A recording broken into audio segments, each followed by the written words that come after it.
Welcome to this deep dive into the official building permits Toronto guide.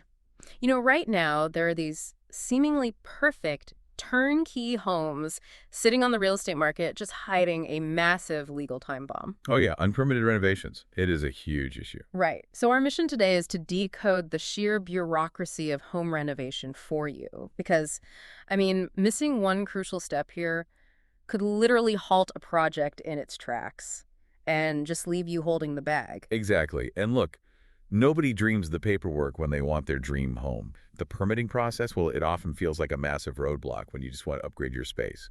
But you have to think of it less like red tape and more like the city's immune system. Okay, let's unpack this immune system idea. Because before you even swing a hammer, you have to know what actually triggers that permit response, right?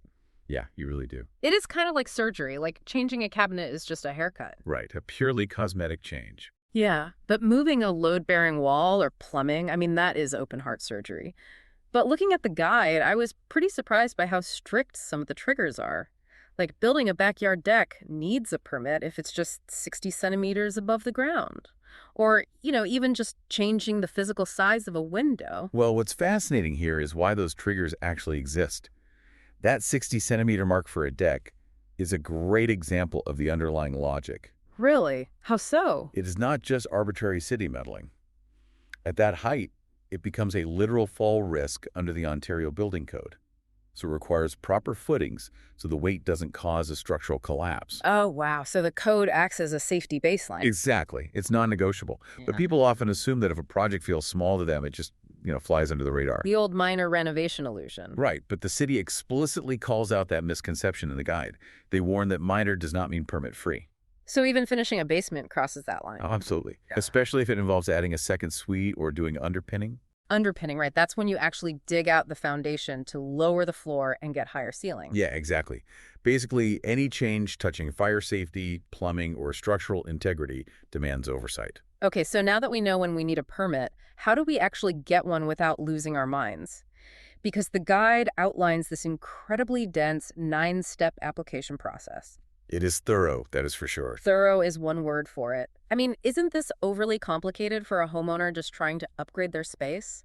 For instance, the electronic submission rules dictate you have to upload your HVAC and plumbing plans as entirely separate PDF files from your main architectural drawings. Yeah, it definitely looks like making the user do administrative busy work. Right. Why not just one big file?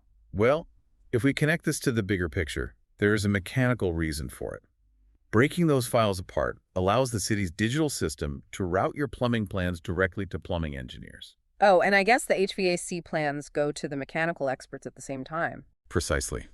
That parallel review process is crucial.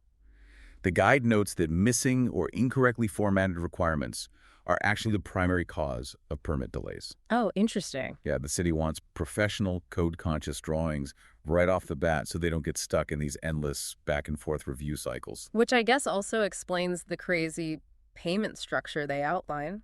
Because you hit the fee payment step and you can use a credit card up to $20,000. Which is a huge limit for a credit card. Right, but for major overhauls or multi-unit conversions where the fees exceed that limit, you have to use an electronic funds transfer or a wire transfer.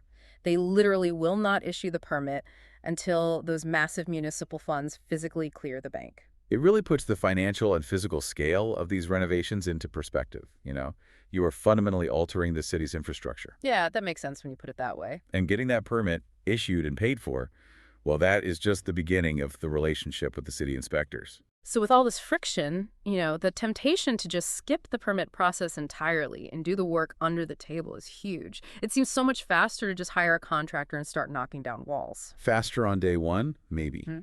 But unpermitted work is a massive liability trap. The guide is very clear that unauthorized work can completely void your home insurance. Oh, wow. That is terrifying. Yeah, and it can bring future real estate sales to a dead stop, which ties directly into the 9th and final step of the process, which is scheduling the final inspection. Right, because just having an active permit isn't enough. Exactly, you have to formally close it. An open permit left on a property's record is just a glaring red flag. Which brings us full circle for anyone house hunting right now. The city's online tool actually tracks active and closed permits for 10 years. Yes, it is all there to see. So if open permits block real estate transactions, you have to wonder, How many of those newly flipped, beautiful turnkey houses you're touring this weekend are carrying the weight of uninspected, unpermitted secrets, just waiting for the new buyer to inherit the nightmare?